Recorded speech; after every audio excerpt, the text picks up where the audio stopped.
আসসালামু আলাইকুম। Assisted dyeing বিল পার্লামেন্টে উত্থাপিত হয়েছে। অনেকে এটাকে বাংলা করেছেন স্বেচ্ছা মৃত্যু বিল। এটা এখনো আইনে পরিণত হয়নি। এটা আলাপ আলোচনা পার্লামেন্টে আইন করার জন্য উত্থাপিত হয়েছে এবং এটা আলাপ আলোচনার জন্য গৃহীত হয়েছে। এটা পার্লামেন্টে আলোচনা হবে, তারপরে হাউস অফ কমন্স থেকে হাউস অফ লর্ডসে যাবে, তারপর এটা আইনে পরিণত হবে।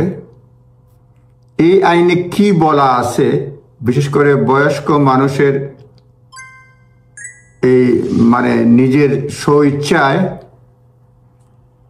মৃত্যু বেছে নেওয়ার এই বিধানে কি বলা আছে, এটা নিয়ে বেশ প্রতিবাদ আসছে বাংলাদেশি এবং বিভিন্ন কমিউনিটি থেকে।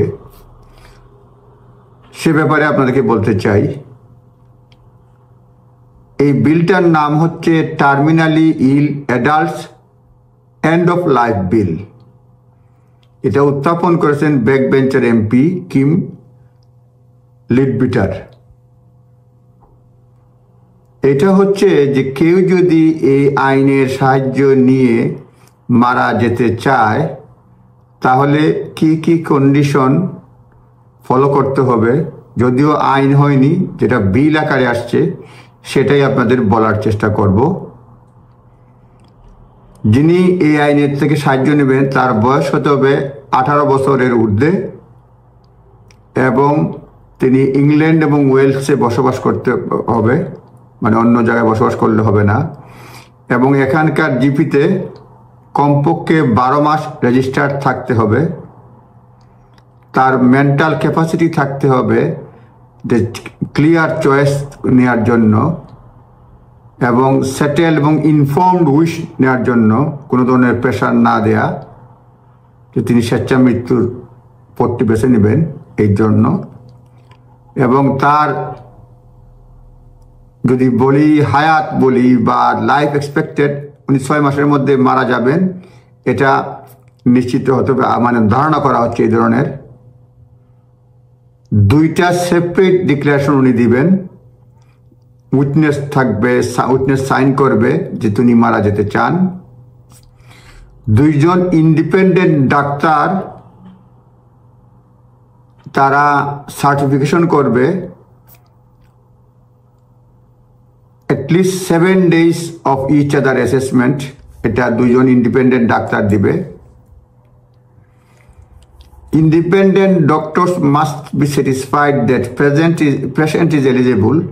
স্যাটিসফাই করতে হবে যে পেশেন্ট যিনি মারা যাবেন তিনি এই আইনে সাহায্য নেওয়ার উপযুক্ত।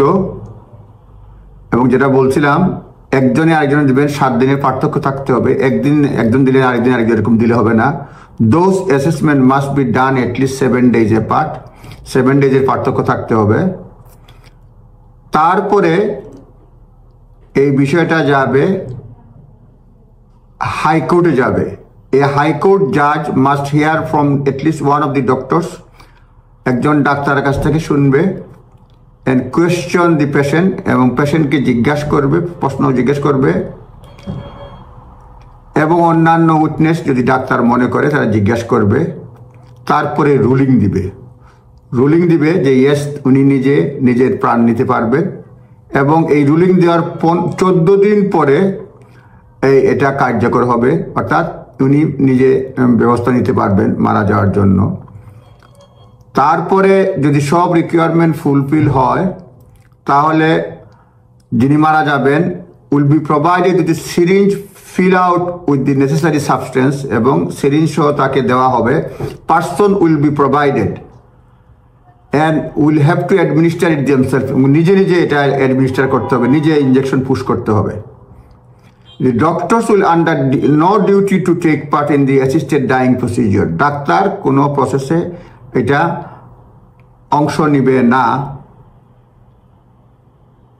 যদি দেখা যায় ফার্দারমোর, এটা যদি দেখা যায় যে এই রোগী যিনি মারা যাবেন suffering from condition like multiple cirrhosis, Parkinson's and motor neuron disease, তাহলে ওনার এই অধিকার থাকবে না, will be excluded from the right. সুতরাং অ্যাসিস্টেড ডাইং বিলটা হচ্ছে মানে বিলে যেভাবে মারা মানে নিজের ইচ্ছায় স্বেচ্ছা মৃত্যু, নিজের ইচ্ছায় মারা যাওয়ার কথা বলা হয়েছে। উনি বয়স 18 উপরে হতে হবে, ইংল্যান্ডের ওয়েলসে থাকতে হবে, জিপির সঙ্গে কমপক্ষে 12 মাস রেজিস্টার্ড থাকতে হবে, 2 জন নিজের মানে এই যে মতামত দেওয়ার ক্যাপাসিটি থাকতে হবে, এবং ডায়াগনোসিসের প্রমাণ থাকতে হবে যে ওনার হায়াত বা আয়ু 6 মাস রয়েছে, 6 মাসের মধ্যে মারা যাবেন। 2টা সেপারেট ডিক্লারেশন দিবেন, ইজ সাইন ইন্ডিপেন্ডেন্ট উইটনেসের সামনে যে তিনি মারা যেতে চান। They must produce separate 2 declaration, each signed in front of independent witness confirming their wish to die. They must produce 2 separate declarations. এরপরে হবে 2 জন ইন্ডিপেন্ডেন্ট ডাক্তার সার্টিফাই করবে যে উনি এলিজেবল, তারপরে হাইকোর্টে যাবে, হাইকোর্টে সাক্ষ্য প্রমাণ নিবে, তারপরে আপনার সাক্ষ্য প্রমাণের রুলিং দিবে, হাইকোর্টে রুলিং দেওয়ার পরে তারপরে 14 দিন পরে কার্যকর হবে।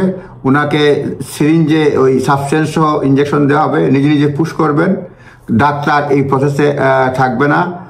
সুতরাং এই প্রসেসে থাকবে না। আর যেটা বললাম এর মধ্যে রয়েছে একটা 2 separate declaration, witness and sign about their wish to die declaration থাকবে। এই হচ্ছে মোটামুটি অ্যাসিস্টেড ডাইং বা স্বেচ্ছা মৃত্যু কীভাবে আইনে কার্যকর হবে। মুসলিম সহ বিভিন্ন কোয়ার্টার থেকে যার প্রতিবাদ করা হচ্ছে, এবং এটা এখনো ডিবেট হবে, এটা ডিবেটে একদম পাস নাও হতে পারে। সুতরাং যার অবস্থান থেকে যারা প্রতিবাদ করেন হয়তো করতে পারবেন।